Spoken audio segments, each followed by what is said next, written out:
Reflective and reflexive, are they the same thing? In short, no. However, they are related. I'm Dr. Elizabeth Yardley, and for the last 2 decades, I've been supporting postgraduate and PhD students. Now, in that time, the words reflection, reflective, reflexive have started to become an awful lot more prominent in universities, even in some places that were considered traditionally positivist, quite sciencey and quite objective in their approach to research. Even those places have started talking about these kind of things and getting their students to write reflective essays and keep reflexive diaries. But students are like, what on earth does this mean? And how do I even begin to make sense of this? Like, help me. This video is my attempt to explain these terms and get you thinking about the ways in which they might relate to the research that you're doing. So I'm going to explain what they mean, the difference between them, and we're going to have a look at some examples so you can see how reflexive and reflective might look with regards to different types of research projects. So let's dive in. First up, what do they actually mean? Well, let's begin with reflective.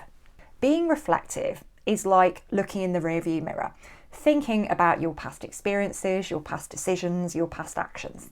Reflective thinking can be really valuable because it helps you learn from your past. It helps you identify areas that you can improve on, and it can feed into better informed decisions moving forward. So when you start something new, your approach to that is informed by the lessons that you've learned, by reflecting on the things you've done before. And whilst this kind of self-examination can be really valuable, it typically stops at introspection. However, being reflexive takes this a step further. Being reflexive isn't just about looking back, it's about looking inward and looking forward at the same time.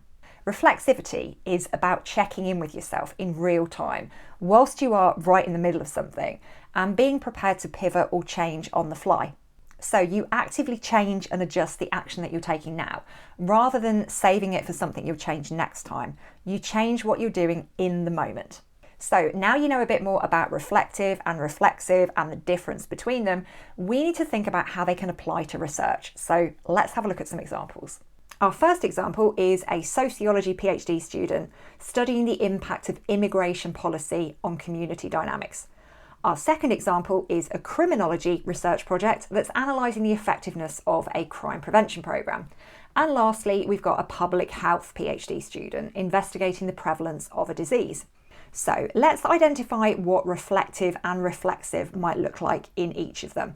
First up, our sociology PhD, studying the impact of immigration policy on community dynamics.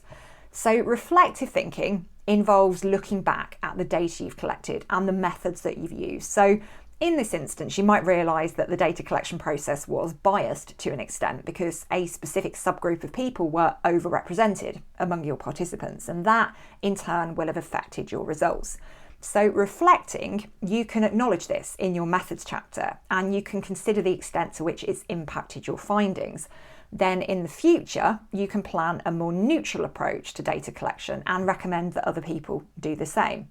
Reflexive thinking in this study might involve realising that your own background and your own personal experiences are affecting how you're interpreting the data. So by being reflexive, you can actively consider your own biases as you are in the process of doing the data analysis.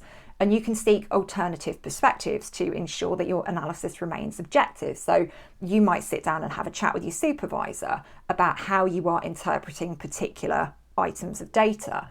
Your supervisor might make some recommendations to you or some suggestions as to how you can change the way that you're looking at the data that you're analysing and how you can be more aware of any bias that you're bringing into it. Next up, our criminology research project, analysing the effectiveness of a crime prevention programme. Reflective thinking, in this example, might entail reviewing your research design and realising that your sample size was actually too small to do a particular type of statistical analysis. So you might reflect on that, consider the impact that that might have on your findings, and then incorporate that into your discussion of the results. You might also recommend that future research uses larger sample sizes in order to be able to carry out that particular statistical analysis. Reflexive thinking, on the other hand, might lead you to discover that you have personal biases related to certain crime prevention strategies. So by being reflexive, you acknowledge that those biases are there, and you might actively seek input from colleagues or your supervisor with different viewpoints on what your data collection instruments look like, the kind of questions they include, and then later what the results are saying.